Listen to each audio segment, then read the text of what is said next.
si hay una valoración sobre los riesgos de salud que traen. Esta historia de primero mandamos a los hijos adolescentes que tenemos problemas de adicciones aquí con los abuelos, a los hogares Sedona, para que ahí los controlen porque allá no los podemos controlar. Entonces esta dinámica del hogar, etcétera. Y después entrando al concepto de ciudadanía efectiva, dado el peso que tiene el tema de la identidad en los documentos, no debería ser asociado que solo puede haber ciudadanía efectiva si hay manera de mostrar nombre, apellido, escolaridad, o sea, porque finalmente sale muy fuerte, o sea, no puede haber ciudadanía efectiva si no puedes mostrar quién eres o qué hiciste.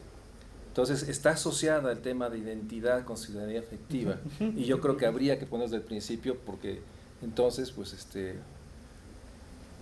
cierra el círculo que no puede ser efectiva, no solo por el asunto de acceso a servicios, simplemente porque no puedes mostrar quién eres, qué has hecho, qué has sido. Entonces yo creo que el concepto de ciudadanía efectiva podría ser fortalecido si introducimos desde el principio el tema de identidad, que está muy ligado a información. Allá hay una pregunta. Allá.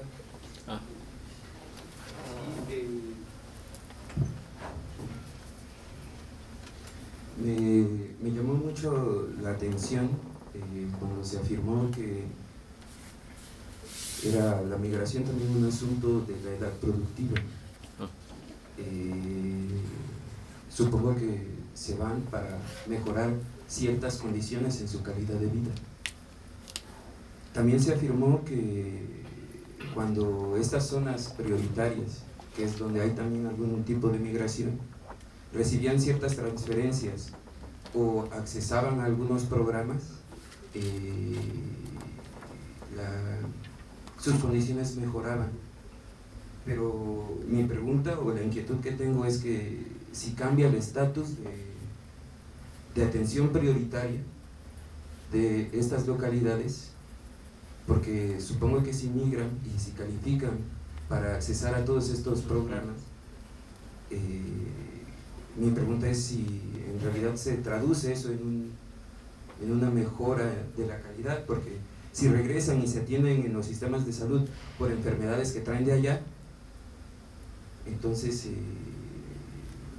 me pregunto pues, o sea, en realidad ¿se cumple el sentido del programa social? ¿O qué está pasando? ¿Qué ocurre con esa comunidad así en concreto?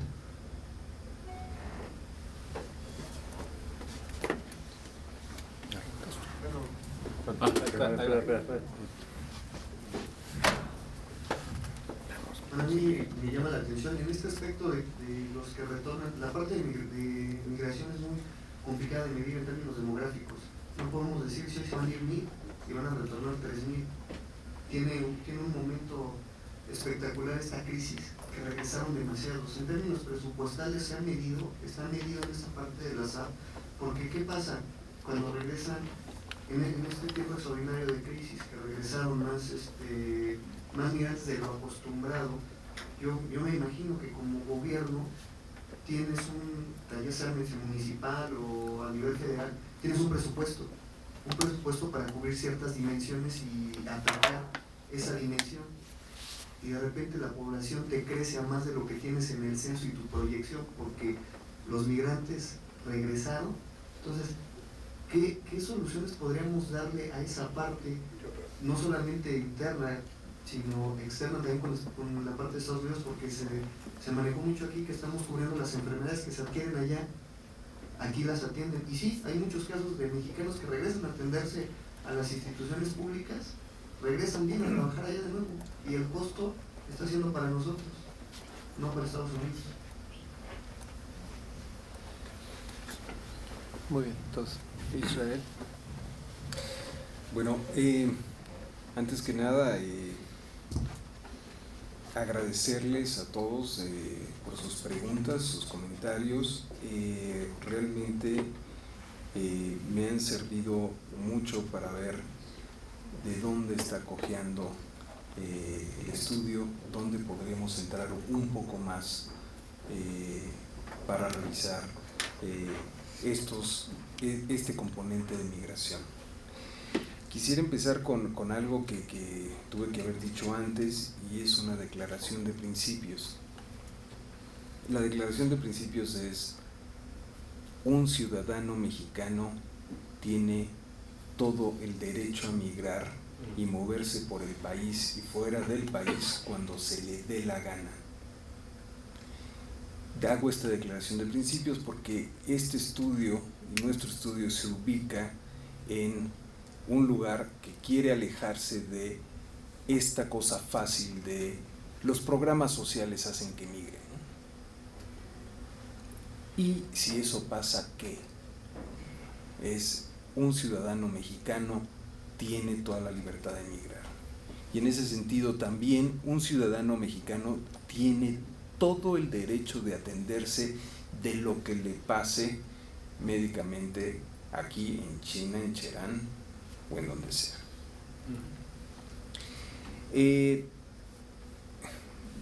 Vaya, cobertura.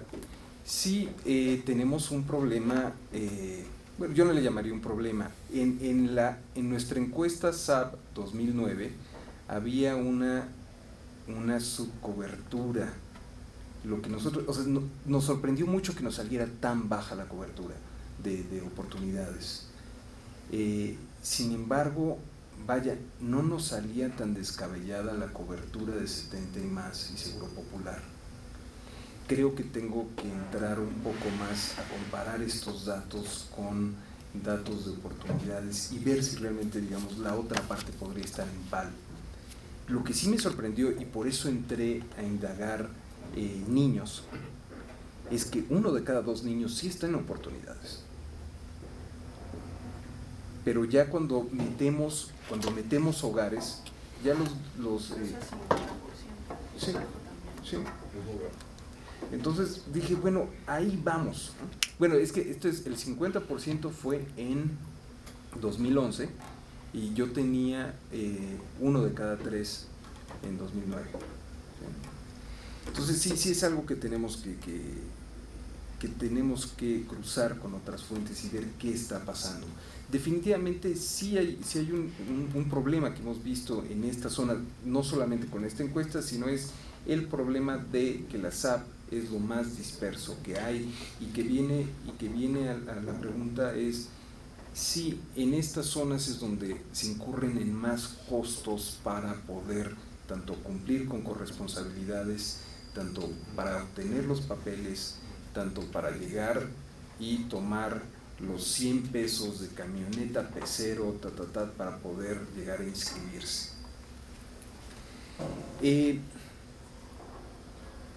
¿Por qué? ¿Qué pasa con los hogares Dona? Sí es algo que hemos sido muy cautelosos a la hora de trabajar esta encuesta y que creo que me están dando ánimos para meterme más a fondo, que es, sí, creo que podemos investigar un poco más a dónde están regresando estos migrantes. ¿Qué es lo que nosotros medimos y cómo medimos? Nosotros medimos experiencia migratoria en los últimos 5 años para 2011. Debo de entrar un poco más a contarles qué está pasando con los perfiles de estos hogares. Lo que sí hemos visto en una primera instancia y todo apunta es que una parte importante sí está regresando, de estos migrantes, sí está regresando a hogares Dona. Y está haciendo ahí el círculo, sobre todo en estos años y con la información que yo tengo.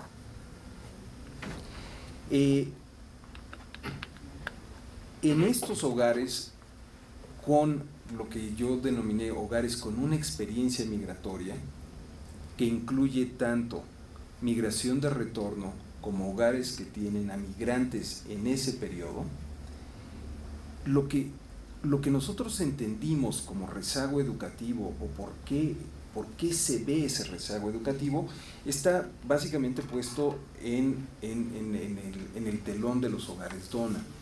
Y vaya, lo que yo mostré de rezago educativo o de indicadores realmente, digamos, habla mucho de la calidad de estos hogares zona. Por ejemplo, uno de los indicadores que yo mostré, que es muy alto para hogares con migración internacional, es el analfabetismo para mayores de edad. Esto apuntaría a que lo que tenemos son a los adultos mayores en estos hogares. Y en sí, digamos, esta es la parte del rezago educativo que te digo que apunta a los hogares zona. Sí, me quedo con esta parte también, que fuimos muy cautelosos con la encuesta. Realmente hicimos un trabajo muy detallado para validar la información y ver si realmente esta información era compatible con otras fuentes de información, pero sí deberíamos de entrar también a ver si encontramos diferencias entre hogares indígenas y hogares no indígenas, sobre todo dado que en la zona SAP tenemos esta parte de acá. Ahora, me preguntabas, bueno, estas personas que regresan dejan de ser SAP. SAP es la zona, y sí, lo que nosotros tenemos que entrar a estudiar un poco más es ver esta parte, si están regresando a una zona SAP o se están yendo a otro lugar. Y ya dentro de la zona SAP también tendríamos que tomar en cuenta la heterogeneidad que puede haber, porque ya en una de esas simplemente mudarse a la cabecera municipal ya es una mejora. Algunas cosas se las... y algunas te las mando de regreso. Sí.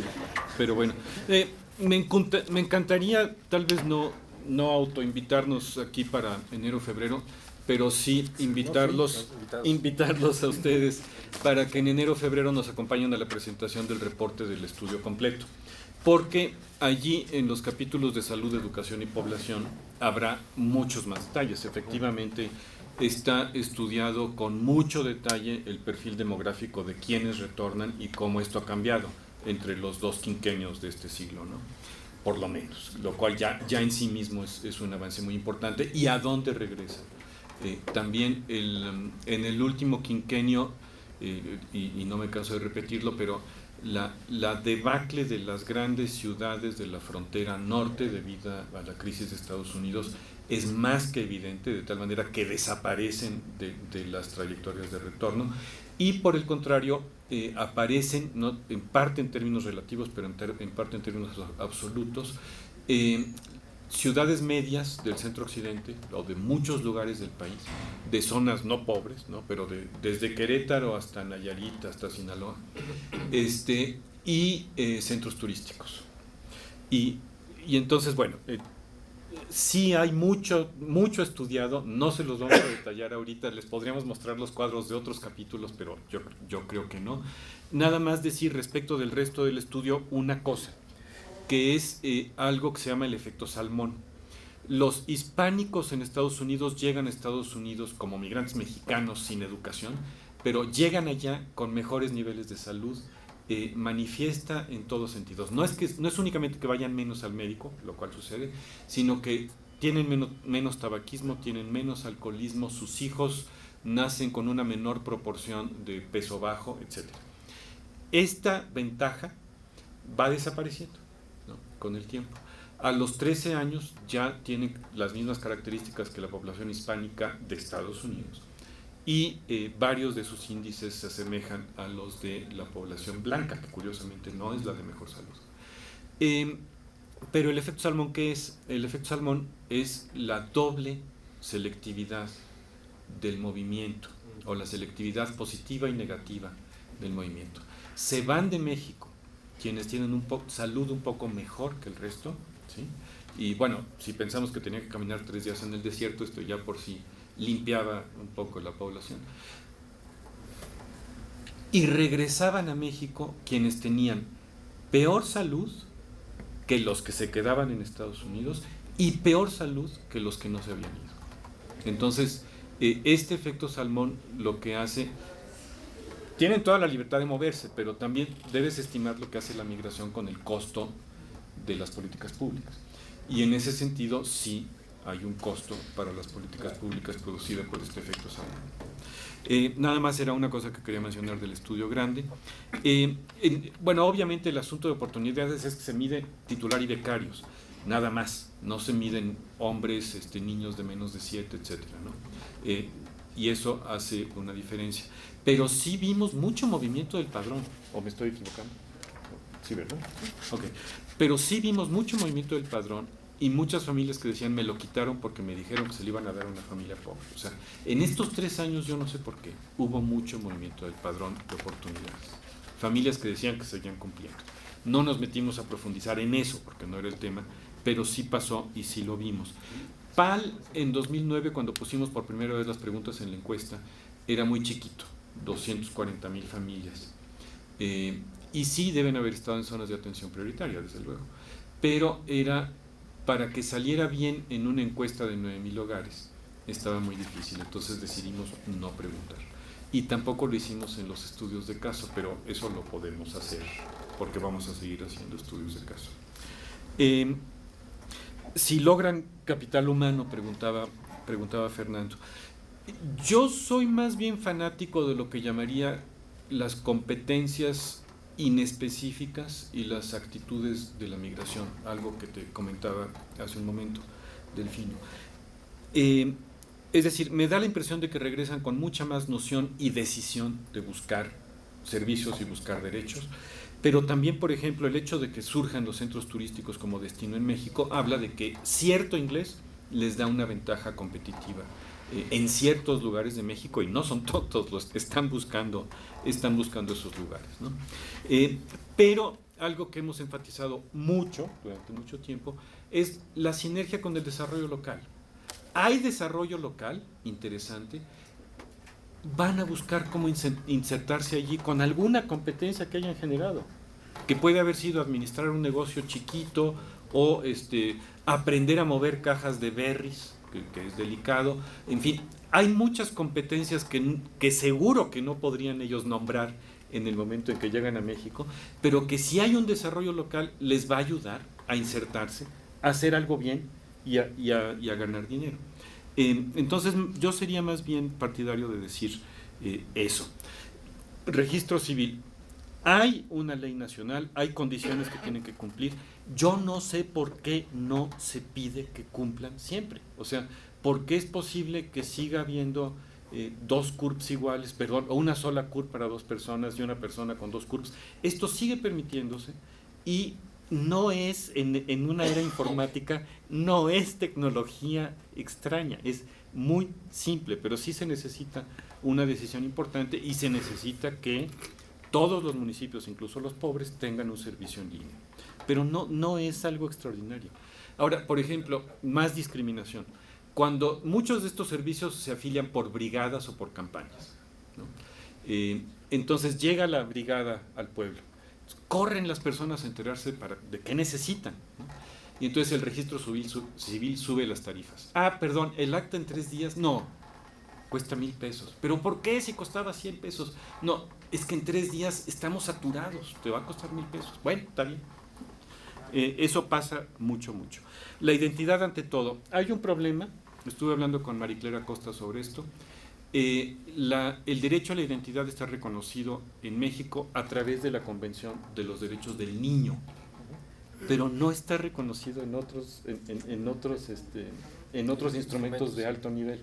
Entonces, digo, sí, nosotros con mucho gusto lo ponemos al principio, porque sí, es un prerequisito básico, pero hay que insistir en que registro civil e identidad son servicios absolutamente básicos si vamos a ser un país de derecho.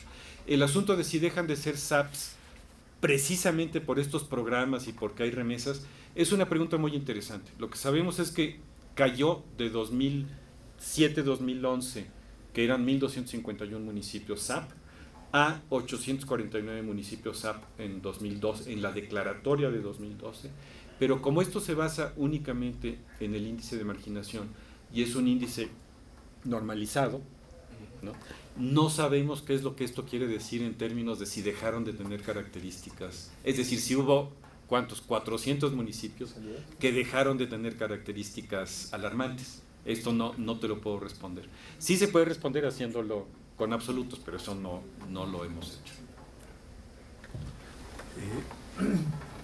Yo tenía un comentario a propósito de lo que planteaba Iliana,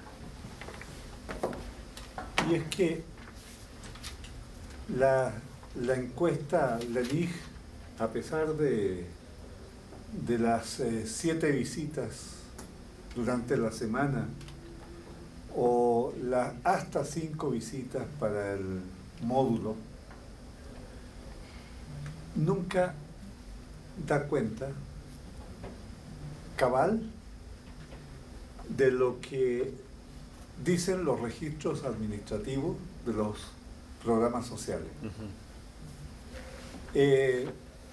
Si ustedes toman un programa como Oportunidades, cuando había 5.200.000 hogares, se hacía la estimación y se ponía el intervalo de confianza y no daba el valor del registro administrativo. Varias veces hemos consultado con gente del INEGI preguntándole por qué, y la respuesta es que la gente no sabe